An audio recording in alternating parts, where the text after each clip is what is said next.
If you need new students in your martial arts school, like now, like within the next week, like you need it now or you're not gonna be able to pay your bills, this video is for you. Hey everybody, my name is Jennifer Waters. I am the Sales and Systems Sensei. I actually run a program called the 7-Figure Dojo Program where we help martial arts school owners scale their martial arts schools so that they can live the life that they love and they can be profitable with their passion of martial arts. In today's video, I'm diving into what to do if you need new students and you need them now, okay, like this week.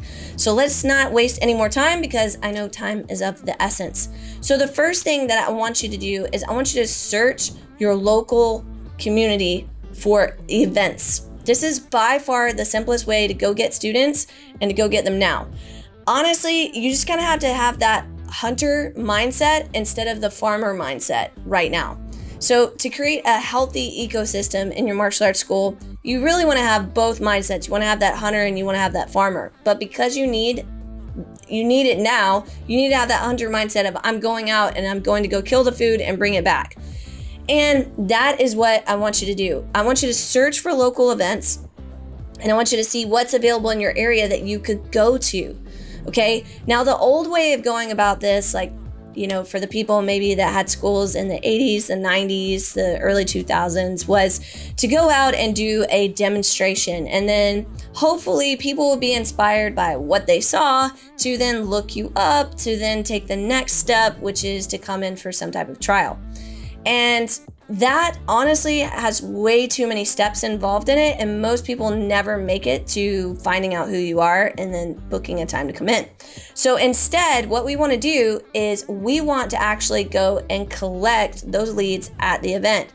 Now, a couple of ways that you could also do this. I've seen some variations of this. I'm going to tell you the most simple way after I tell you what most people in the industry will tell you to do. They'll say something like you need a prize wheel, you need to have some type of cartoon character at your booth. You got to have a big tent. You need a big sign. And honestly, for somebody who needs new students now, you don't have time to order a big tent and you don't have money to do that probably either when you could have spent it somewhere else. And so it's just a big challenge for people to even figure out what kind of prizes should I have on a prize wheel to attract people to my booth. So instead of trying to attract people to your booth, just use the booth as a prop, use the table as a prop to then go out and have an opportunity to speak with people. So that's the whole point of paying for a booth or going to a local community event, is it gives you a reason that you are there to speak to people and you're not considered soliciting. Now, also another thing that people used to say back in the old days, like go and VIP people, go out and hand out VIP guest passes like crazy. And again, hope that they call you to set an appointment. I just want to give you a completely different viewpoint on this and something that works really, really well for us. Matter of fact, it worked so well that at the beginning of August of 2022, we went out, my entire team did, we collected 770 leads in 2 hours. So yeah, it definitely works really well. So here's what you do. You go out, you set yourself up a booth, you have something that you can hand out to people, whether that's a business card or a guest pass, doesn't really matter. And you just ask them one simple question. Hey, have you received one of these today? Whatever they answer, you're going to tell them about what you're offering. My suggestion is offer some type of free class or a free event. And then from there, get their name, get their phone number, and then set an appointment. If it's a slow event, you can actually set the appointment right then and there for them to come to you. Then tell them you'll call them with all the rest of the details. That's really simple. It's really easy to do. Most people won't do it. Matter of fact, most people watching this video won't do it because they want some type of magic formula that if they post it on the internet, they're going to get tons and tons and tons of leads with little to no effort. This is the little to no effort. You don't have to order anything. You don't have to set up anything massive at an event. You got 2 steps. Google events and go talk to people. That's it. You'll get leads. Now, the next step is very important because just having leads doesn't actually mean that you'll have new students. So the second thing that you have to do is you have to set those appointments. So if you set the appointments at the event, great. If not, get on the phones within 24 hours and call. Like, do not wait. Call them, text them, and then set an appointment for them to come in. Now you are going to see low show rates. This is something that honestly, since, post virus, people have been less committal to actually come to a new business, especially if you're not known in the area. So expect that you're going to get 30%, 40% of the people that set appointments to actually show up, instead of having your mind, I'm going to get 100% of people. It's just not going to happen unless you're already well known in the community and that person's not what we call a cold lead. A cold lead is anybody who does not know who you are. So if you just randomly went and talked to people that had no idea your martial arts school even existed, that's a cold lead. And so your show rate's going to be a little bit lower, which is why you need to go do a lot of these events to collect a lot of leads to then bring them in. Now, I'm not going to get into nurturing and following up. That's actually something that we cover inside of our 7-Figure Dojo program. And we have dojo assistants that help our martial arts school owners in the program do that very thing. But what I will say is, once you set the appointment, they come in, you need to be really good at sales. Now, a lot of people are like, no, I don't want to do sales. And I actually have a video talking about how this is an important thing, that you need to get really good at sales and that you shouldn't kill the sales inside of your martial arts school, because people don't know the value of what you teach and what you do. So they're going to assign their own value. And a lot of times they're going to assign the value that is common for what they think that martial arts should be. So they think that martial arts should be, $30 a month or, 15 pounds a month or something like that. And it's really not about that. It's about creating the value exchange that's going to happen. So make sure you're really good at asking deep dive questions like why they need martial arts. Make sure that your program, your classes actually solve that problem. And legit, you have to have something that is beyond punches and kicks or triangles and chokes. You need to have something that can actually help improve their lives. If you're wanting to make money at this whole martial arts thing, there has to be a value add, and that value add is going to be things that you do beyond punches and kicks and triangles and chokes for my jiu-jitsu friends out there.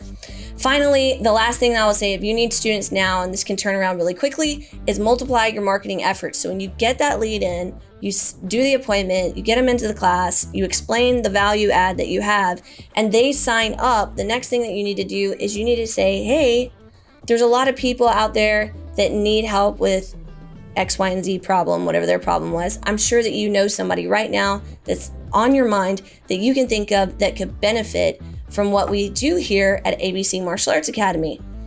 Would you mind sharing their name and their phone number, and I'll send them a VIP guest pass, okay?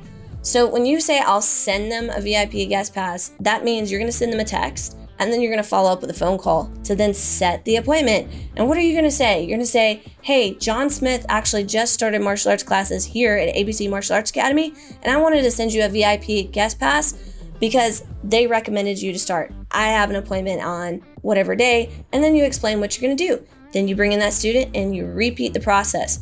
So that little effort of going out and meeting, John Smith at an event where they're a cold lead, then transfers over to getting in touch with their friends who are referrals and being able to refer them, moving forward. You've got more referrals coming in the door, and you can just repeat this process over and over. And that is how you can very easily add on 5 to 10 new students, which for a lot of people watching this video are just huge game changers. Now, I will say this. If you have a class schedule that is not conducive for people signing up, if you have a location that is not safe or what is perceived to be safe in your area, these are all things that no matter how many times you follow this system are going to be a problem, and it's going to cause people to not enroll. So if you only have classes at like 2 o'clock in the afternoon and your primary marketing is going towards kids who don't get out of school until 3 or 4 o'clock in the afternoon, you're not going to have a lot of students. Same thing, if you only have adult classes in the morning and it's between 9 a.m. and noon, you're probably not going to have a lot of adults sign up because they have to work. So you just got to make sure that you got to build in your class schedule so that it's conducive for actually getting people to enroll. And by the way, guys, just do me this huge favor. If you're enjoying this content so far, if you're getting a lot of value out of that, smash that like button, hit subscribe so you get notified when we post more videos like this. But finally, the last thing is if you're not in a safe area if your school doesn't look really great, you just need to realize that no matter how many events that you go out to, you have to understand that people are going to be hesitant to walk in your doors because you're not in a safe area. So maybe you're stuck where you are now, but you need to start looking for somewhere else that's going to be more conducive to actually getting people to come in the door. Okay, so with all these things said, if you need new students now, this is how you do it. Now, I'm sure there's a ton of people out there who are going to take this information and just run with it and go get students. So if that's you, if you use this information in this video, do me a huge favor, put it in the comments, let me know. Proof is in the pudding. I want to see what your proof is that you went out and you did this and you got new students. Until next time, guys, keep being awesome.